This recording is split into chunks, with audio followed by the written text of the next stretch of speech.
Hello YouTubers, Alaska Prepper here. So today we're going to make one of the simplest, or we're going to bake one of the simplest things that you can bake right out of the box. And I wanted to show you something before we even started. First thing is, this Jiffy Corn Muffin Mix has a Best By date of January 19, 2018. So it's almost 3 years past its Best By date. And you're going to see what it looks like. Second of all, ladies and gentlemen, you can pick these up next to nothing. 50 cents a box. Sometimes they're on sale for 25 cents a box. I'm guessing that I have at least a 2 or 3 year supply of this because Billy and D found these on sale. Billy and D from Frontier Preppers. They found these on sale and they brought me like 25 boxes of this stuff. But what I wanted to show you is this as well. This little box, all right, this 50-cent box of corn muffin mix has a total of, without preparing it per the instructions, meaning without adding the eggs and whatever butter you put on it, without preparing it per instructions, has 960 calories. It has approximately 6 servings at 160 calories per serving.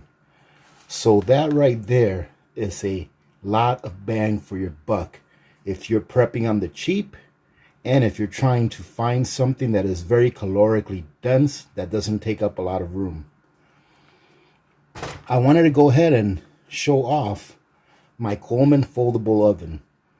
I've had lots of people ask me, and just during this last live stream someone asked me, what can I do to cook in an apartment should my utilities go out? So for example, let's say you have an electric range and your utilities go out. What can you do to cook? And what I said is that my backup is a small camping stove that uses either butane or propane. Now with either one of those stoves, you're able to operate this Coleman oven.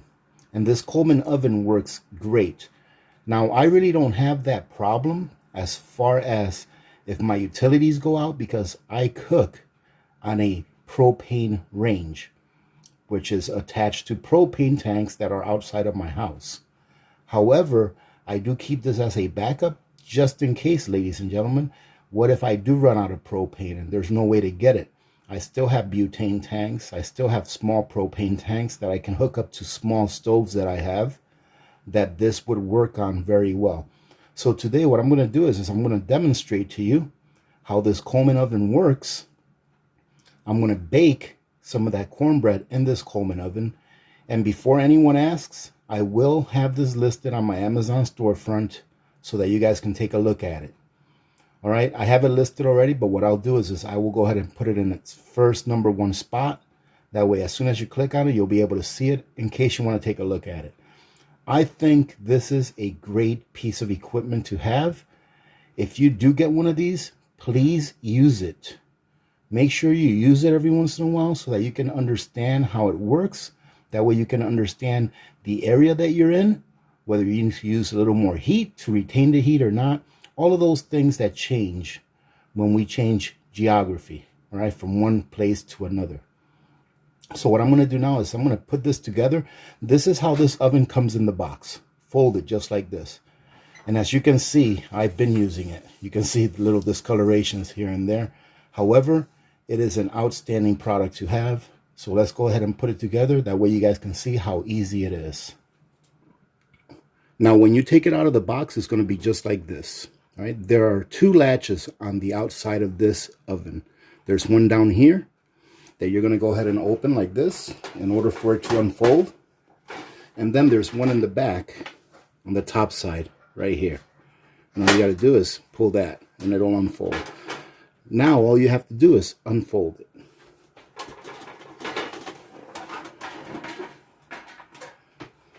I hope you guys can see that well. Please excuse my videography. I have a small kitchen and I don't have a production crew. I'm going to show you what the inside looks like. See that there? That there is the part that sits on the burner. Okay, so all you're going to do is you're going to go ahead and bring this down. And as you can see here, there are little latches right there. Well, not latches, but little tabs that go down there into these little holes. What I found is that if you don't get them on there or get them all on there, it doesn't really affect the way that it works. It still works. And as you can see, over time, I've been using this, and it has bent a little bit, but that doesn't affect the way that it works either. All right, so now I'm going to go ahead and bring this down. I'm going to make sure that those little tabs line up, and then I'm going to go ahead and work on the top. Okay, so now what I'm going to do is I'm just going to make sure that I can line up these tabs and push them down into the little holes.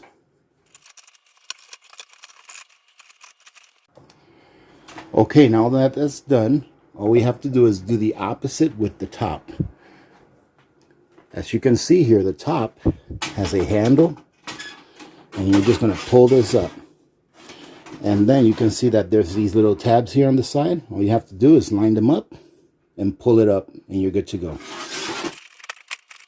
Once you pull up the top and the little tabs are in place, you're going to go to the latch that's in the back right here, and you're going to close it. That's going to hold your top in place. You see? Now your top is in place. Same thing, as you're holding it right here and your tabs are on the bottom, you're going to go down here. You're going to close this latch. And now your oven is almost all put together. Now let me show you what we have to do on the inside. In order to open it, all you have to do is turn clockwise and it'll open. As you can see back here, is the little latch that opens and closes it. It is a very simple latch, which I like. And as you can see over here, that's just your thermometer. Okay. Now, looking at the inside, all we have to do is take our grill, put it in at an angle, and then we're going to line it up with the holes that are already there.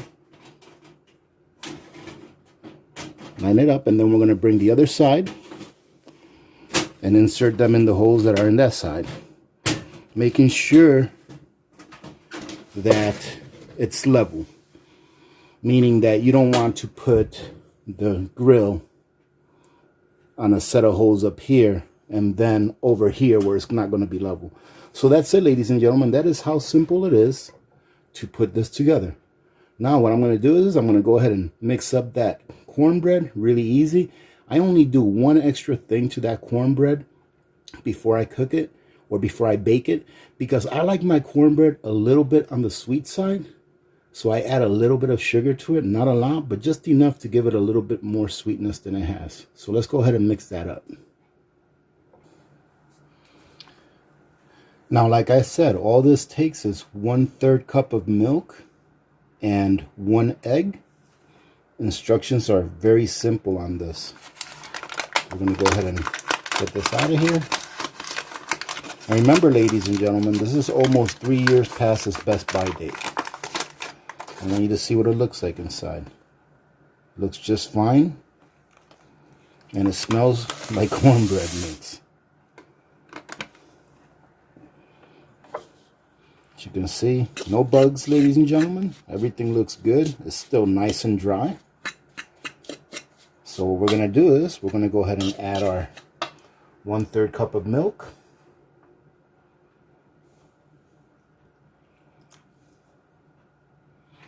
Our 1 egg.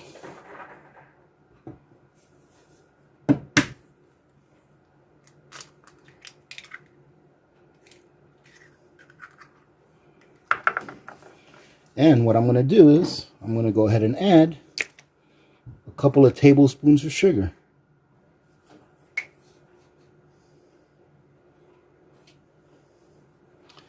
Obviously, you don't have to do that if you don't want. But like I said, I like my cornbread a little sweet. Always have. Let's mix this up, and then we're going to get our oven ready and get a pan all geared up.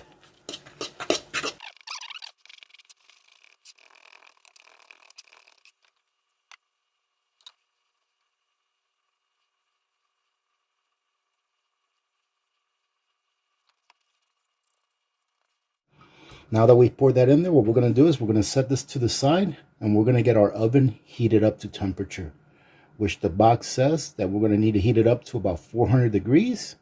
And then this is going to cook for 15 to 20 minutes. Now all we have to do is turn our burner on. I went ahead, and let me go ahead and show you. I went ahead and centered this on my burner. Okay, so this is centered on my burner. And we're going to go ahead and turn the burner on, and we're going to watch as the thermostat gets up to about 400 or so degrees. And then we're going to go ahead and put in our cornbread. It says corn muffins, but I'm sure it'll work just fine with cornbread.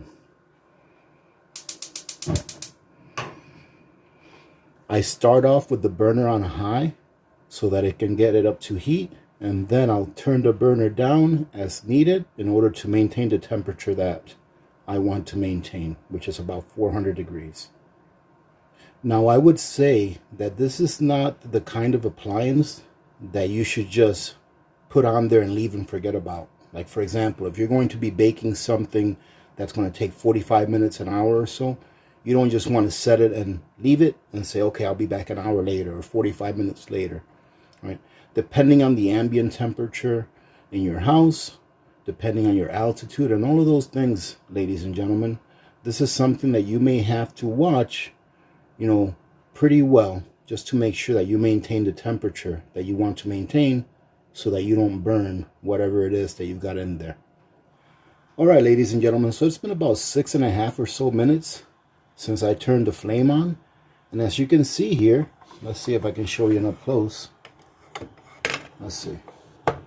It's at about just shy of 400 degrees. So I'm going to go ahead and put my cornbread in there. Now be very careful, okay, because this is very hot, right? This little knob right here is insulated, so you're okay with touching the knob, but don't touch the metal. I'm going to go ahead and put it in there.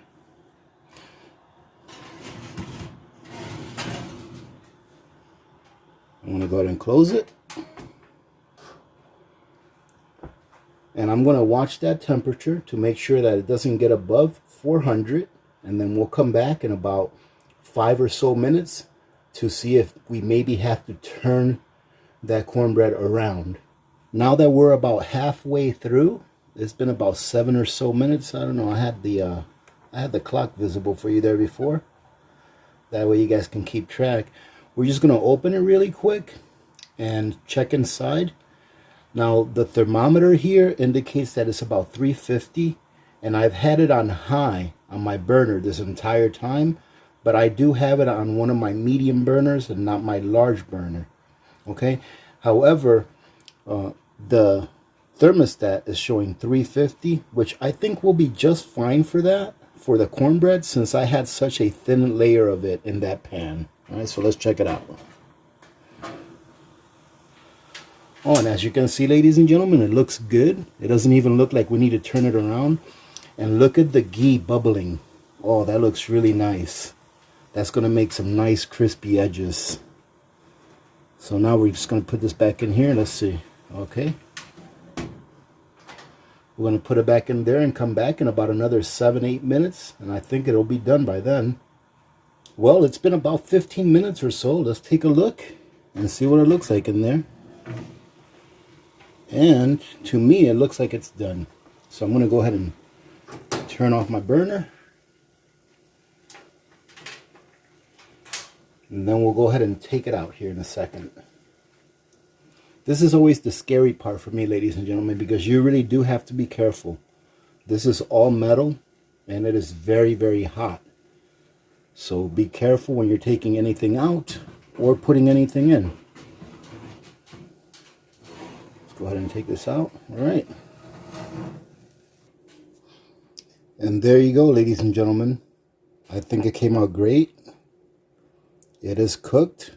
Let's go ahead and cut a piece while it's still nice and hot. Put it on a plate with a little bit of butter and give it a taste test.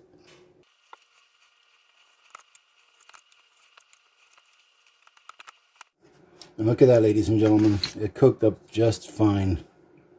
I mean, it's perfect. The bottom didn't burn.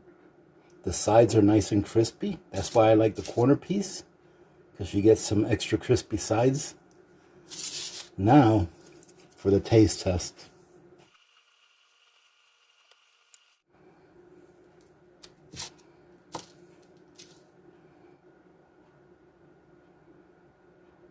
I'll tell you what, adding that little extra bit of sugar in there, man, it really makes this perfect.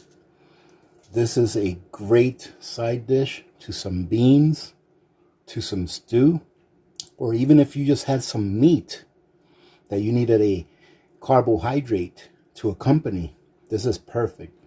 And like I said before, ladies and gentlemen, what you're looking at there, without the butter, without the egg, and without the milk, you're looking at almost 1,000 calories.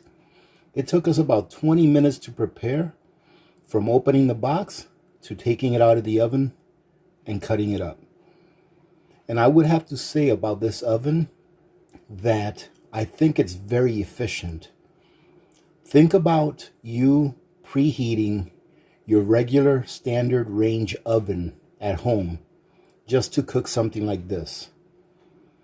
Here where I live, at least, and with my range, and I don't have a very expensive range, so it may not be very efficient, but it takes about 10 minutes or so, 10 or 15 minutes to preheat the oven, because it's a much bigger space than what this small oven is. So it takes a lot longer to preheat it, a lot more energy. And if you're just going to cook something that's small like this, maybe some muffins, maybe a birthday cake, even a loaf of bread. I've done videos in the past where I've cooked loaves of bread in the same oven and they come out just right. It takes a lot less energy to do so. In addition to that, with the Coleman camp oven, you can also put that over a fire. However, I do have to say that I've tried that in the past. I don't prefer it because the smoke gets inside of it. However, if you build your fire down to where it's just embers, you can definitely put this on top of that. Maybe put it on top of a small crate that's metal and have the embers under it. And you should be able to use this over a campfire using that method. I think it's an outstanding piece of equipment and I highly recommend this. All right, ladies and gentlemen, it's time for me to finish this cornbread. Definitely going to finish this. It is breakfast time here, so this will be my breakfast. And no, I'm not going to lie. I'll probably have another piece on top of that one. So I hope you guys got something out of this. And I hope that this helps those of you that are looking for alternative ways of cooking during grid down. Having said that, I hope you guys have a great day today and a great week ahead. Thank you very much to those of you that joined in on yesterday's live stream. I always have a blast chatting it up with you guys. Remember to be good to each other. When good people do good things happen. Remember to reach one, teach one, and repeat. If we all did this, the world would be a better place, and you know that it will be a better place. Many blessings to all of you and your families. This is Alaska Prepper. I'm out.